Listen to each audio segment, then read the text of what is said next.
Today is day 13 of the 30-day Bible challenge, and we're reading Philippians 4:4, and it says, "Rejoice in the Lord always." Again, I say rejoice. Now, I'll be honest, there have been seasons in my life where I didn't even realize how much I was grumbling instead of seeing God's goodness. It's like disappointment or difficulty would settle in, and without even noticing it, I drift into complaining and discontentment. Then the Lord, in his kindness, will begin to highlight this pattern to me. And I had to learn that rejoicing doesn't come naturally in every situation. It is a choice. See, when Paul wrote these words, he wasn't in a comfortable place. He was in a Roman prison where it was dark and cold and likely chained to guards awaiting trial for preaching the gospel. Yet from that confinement, Paul writes to a free church in Philippi and tells them to rejoice. That is so powerful.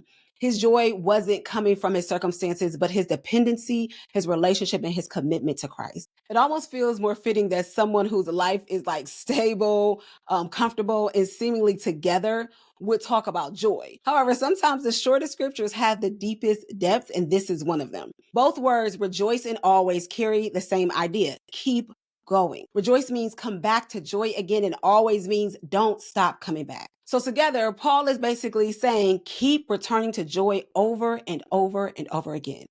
The key is found in the phrase "in the Lord," in his sacrifice, in his sovereignty, and in his righteousness, that we are to rejoice. Look, family, Paul is teaching us that joy must become our default response. When life hits us, return to joy. When fear whispers, return to joy. When things are going well, stay in joy. And when they begin to fall apart, go back to joy again.